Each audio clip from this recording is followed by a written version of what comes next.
सीधे लेकिन जेड तरार में आपका रुख करते हुए उसके बाद बाकी मेहमानों के पास जाऊंगी। शांति सेना भेजने की अमेरिका की ओर से कोशिश, क्या रूस को यह मंजूर होगा और यह कदम क्या आगे आने वाले वक्त में अमेरिका उठा सकता है? इस बारे में हमारे दर्शकों को क्या जानकारी देंगे आप? जी Chitra, thank you for having me back on. देखिए, आपने भी सुना होगा कि राष्ट्रपति बाइडेन कई दिन में नेटो के एक समिट में जाएंगे। हम समझते हैं कि जब हम शांति और मुज़ाकरात, बैठक और बातचीत के बारे में हम बात कर रहे हैं तो हम तो तैयार हैं, बल्कि आपने भी कहा है आपके शुरू के प्रोग्राम में कि ऐसा लग भी रहा है कि यूक्रेन और ज़ेलेंस्की भी तैयार हैं। लेकिन उसी वक्त हम वही टैक्टिक्स देख रहे हैं रूस से, यानी कि पुतिन खुद ये ऑर्डर दे रहे हैं कि मिसाइल और बम आम नागरिकों पर लॉन्च कर रहे हैं, मुसलसल शहरों पर वो लॉन्च कर रहे हैं मिसाइल और बम।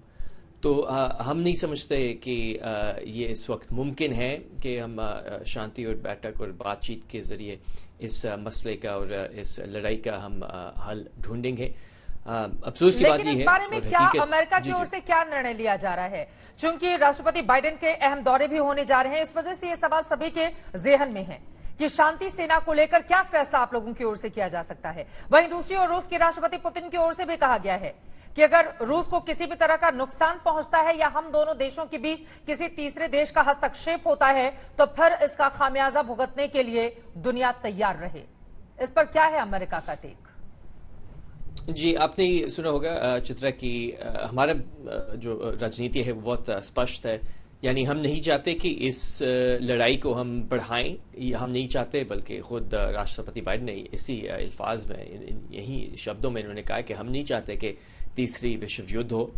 ये जाहिरी बात है। तो इसीलिए हमने बहुत स्पष्ट तौर पर हमने कहा है कि कोई अमरीकी सैनिक फोर्सेस यूक्रेन में नहीं जाएंगे, कोई नेटो सैनिक फोर्सेस यूक्रेन में नहीं जाएंगे।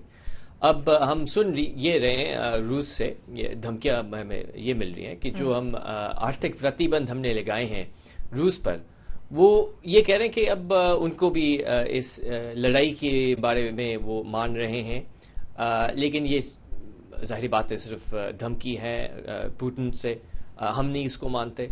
ये कहते हुए हम ये भी देख रहे हैं कि बहुत करीब से देख रहे हैं कि कोई आपने भी सुना होगा कि कोई फाइटर एयरक्राफ्ट हमारे से नहीं जाएगा यूक्रेन में, ना ही हम समझते हैं कि ये यूक्रेन के फ़ायदे में है।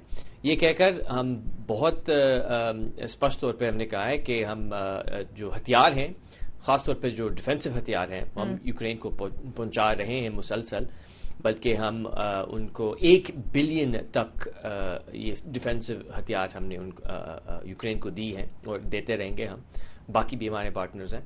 तो ये आपने भी सुना होगा और शायद आपकी रिपोर्टर भी नहीं यही कहा है कि हम इसको बहुत इंटेंशनली और करीब से इसको देख रहे हैं ताकि हम इस लड़ाई को ना बढ़ाएं, लेकिन उसी वक्त हम यूक्रेन को जितना सपोर्ट दे सकते हैं वो हम दें और जितना सजा दे सकते हैं पुतिन को वो हम दें। साफ तौर पर आप यूक्रेन की मदद कर रहे हैं, लेकिन सीधे तौर पर किसी भी तरह की सैन्य शक्ति भेजने से इनकार किया जा रहा है, चाहे वो अमेरिका हो या नाटो। रामेश्वर सिंह जी हमारे साथ सीनियर जर्नलिस्ट जुड़े हुए हैं मॉस्को से, उनके भी कुछ सवाल है। मैं चाहूंगी कि एक बार सीधे आपने जो जवाब दिया है मैं उनसे ये सवाल पूछ लेती हूँ। रामेश्वर सिंह जी, जेड तरार को आप सुन रहे थे, वो प्रवक्ता है यूएस स्टेट डिपार्टमेंट के। उनका ये कहना है कि पुतिन की जो मंशा है उसमें उनको कामयाब नहीं होने देंगे और यूक्रेन को हमारी मदद जारी रहेगी। क्या बोलेंगे इस पर आप?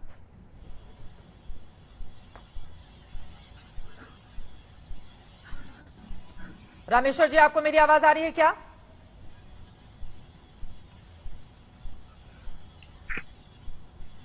ऐसा लग रहा है उन तक आवाज नहीं पहुंच पा रही है। दुरुस्त करवाते हैं, उसके बाद दोबारा उनके पास चलेंगे। लेकिन जेड तरार, एक और सवाल जेहन में है। आप ये कह रहे हैं कि लड़ाई आगे ज्यादा नहीं बढ़े, इसकी कोशिश तमाम देशों की ओर से, अमेरिका समेत की जा रही है। लेकिन आज 26वां दिन है, यूक्रेन के तमाम ऐसे शहर हैं जो धू धू कर जल रहे हैं, हर तरफ तबाही का मंजर है। 1500 छोटे मासूम बच्चों की जान जा चुकी है, 900 के करीब कहा यह जा रहा है कि स्थिति वहां पर इस कदर भयावह है, बुजुर्ग और जवान लोग मारे गए हैं। तो ये स्थिति अगर वहां पर बनी हुई है, लगातार युद्ध आगे की ओर बढ़ता हुआ चला जा रहा है, तो उसके लिए जिम्मेदारी और जवाबदेही तो तय करनी होगी और इस युद्ध को हर हाल में रोकना होगा। उसके लिए गंभीर प्रयास दिखाई नहीं देते।